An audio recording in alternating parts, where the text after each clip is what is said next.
Hello po, magandang tanghali para sa inyong lahat and welcome sa ating Midday Boost program. Ngayon pong araw ng Thursday. And as you know, malapit na pong matapos ang month ng May.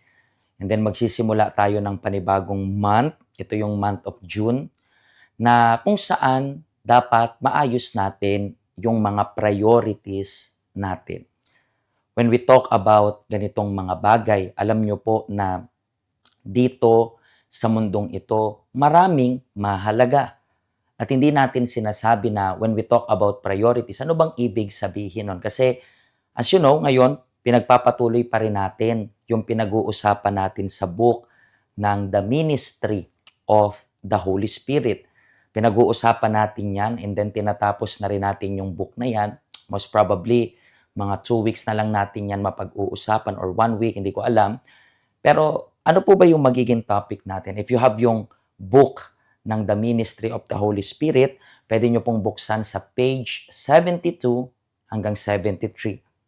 Kasi we are going to learn na yung the Holy Spirit teaches life priorities. Kasi may mga prioridad tayo sa buhay natin. And dito natin matututunan kung ano yung prioridad. Yung iba sa inyo, nung Sunday, natanggap nyo yung Holy Spirit. And then yung Holy Spirit ang magtuturo sa inyo ng mga bagay pagdating sa mga prioridad ninyo. Pag sinabi nating prioridad, yan po yung order ng buhay natin. And mamaya-maya rin, gagawa tayo ng prayer para sa inyo. So kung kaya nyo po na mag-prepare ng baso ng tubig, I would like na i-prepare nyo po yan kasi bago matapos yung program natin, gagawa tayo ng special prayer para sa inyong lahat. Siguro po, meron kayong family members na nasa hospital ngayon, meron kayong family members na nasa kulungan, meron kayong mga problemang pinagdadaanan as of now na emergency, biglaan. So, yung prayer na ito is para sa inyo. Actually, kung gusto nyo pong isulat yung mga prayer request ninyo sa comment section, pwede nyo pong isulat. Bakit? Kasi sa oras na ng prayer, ipagpipray natin lahat ng yan. Pwede nyo isulat yung names ng family members ninyo para maisama natin sa prayer.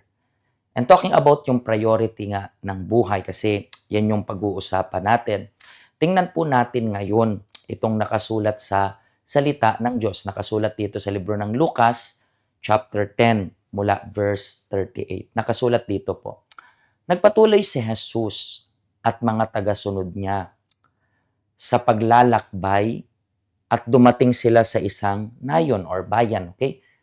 May isang babae roon na ang pangalan niya ay Marta. Malugod niyang tinanggap sina Jesus sa kanyang tahanan. Si Marta ay may kapatid na ang pangalan ay Maria. Naupo si Maria sa paanan ng Panginoon at nakinig sa itinuturo niya. Pero si Marta ay abalang-abala sa paghahanda niya. Kaya lumapit siya kay Jesus at sinabi, Panginoon, baliwala po ba sa inyo na nakaupo lang dyan ang kapatid ko at hinahayaang ako ang gumagawa ng lahat? Sabihin niyo naman po sa kanya na tulungan ako. Pero sinagot siya ng Panginoon, Marta, Marta, hindi ka mapalagay at abalang-abala ka sa maraming bagay. Ngunit, isang bagay lang ang kailangan at ito ang pinili ni Maria. Mas mabuti ito at walang makakakuha nito sa kanya. So dito po, meron tayong dalawang karakter na pag-uusapan. Actually, dalawa silang karakter pero magpo-focus lang muna ako sa isa. Bukas, pag-usapan natin yung isa. Magkapatid to, Martha and Mary. Ngayon, pag-usapan muna natin itong si Mary. Si Mary, makikita nyo po na may minention yung Panginoong Hesus. Sabi dito, sabi ni Martha, okay, hilingin nyo nga po na tulungan ako ng kapatid ko. And then, sumagot dito yung Panginoong Hesus. Diyan sa pinaka-bandang baba. Ngunit, isang bagay lang ang kailangan at ito ang pinili ni Maria. Mas mabuti ito at walang makakakuha nito sa Kanya. So dito makikita nyo po yung prioridad. Sabi ng Panginoong Jesus, okay, mahalaga yan, pero isa lang naman yung kailangan ng tao. At ito yung pinili ni Maria. Ano daw yung pinili ni Maria?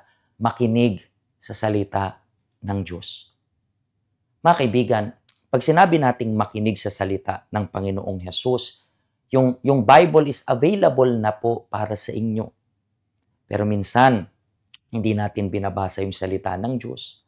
Minsan, nakakalimutan natin magbasa ng salita ng Diyos.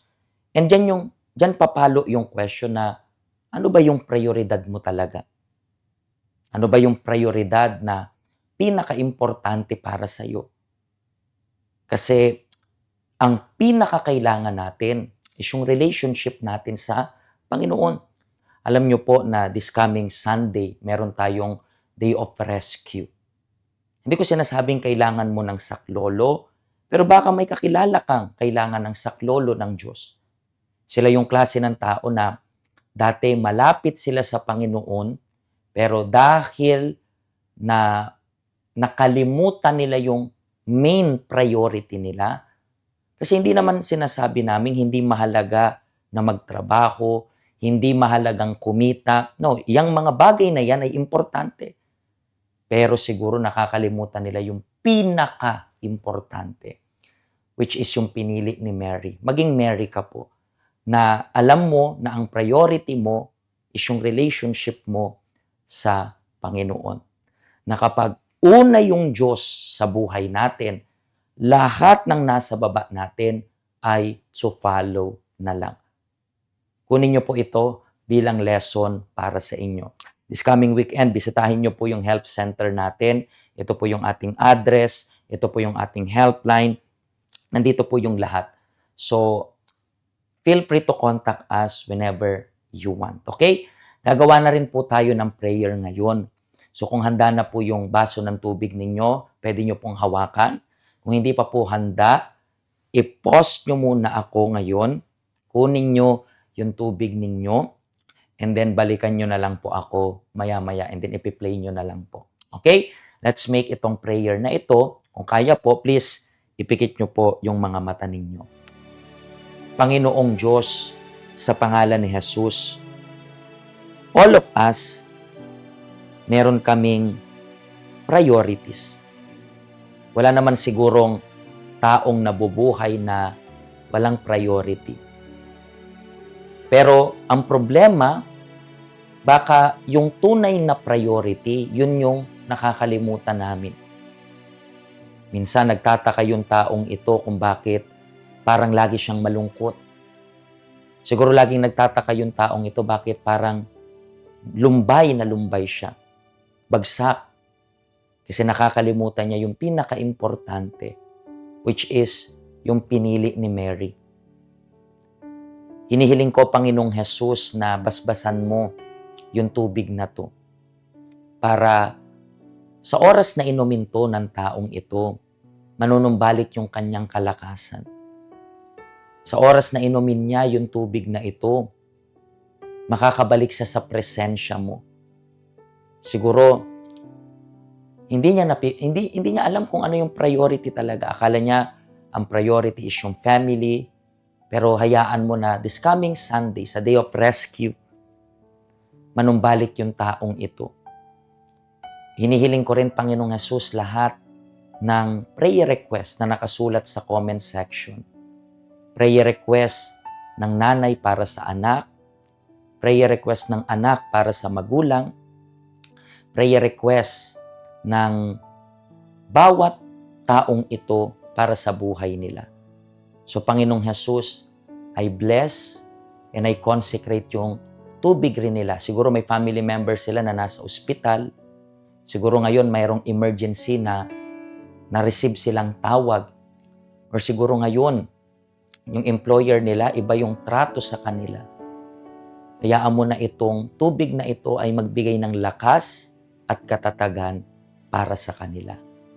Mga kaibigan, pinagpapala ko yung tubig ninyo sa pangalan ni Kristo Jesus. Pwede nyo pong inumin yung tubig ninyo and receive itong blessing para sa inyong kalooban. Sa pangalan ng Ama, ng Anak, at ng Espiritu Santo. Amen. Amen. Mga kaibigan, manumbalik ka sa Diyos. Alam ko, mahalaga yan. Hindi namin sinasabi na hindi mahalaga yan. Ang sinasabi lang namin, ayusin mo yung order ng priority ninyo. Pag maayos yung umpisa, magiging maayos lahat. Bukas pag-usapan natin si Martha. Tingnan natin kung baka ikaw to. Actually, yung message natin bukas ay continuation ng pinag-uusapan natin today. Okay? Kung natulungan ka rin po ng program na ito, pakishare na lang po yung link para sa lahat. Pagpalain po kayo ng Diyos.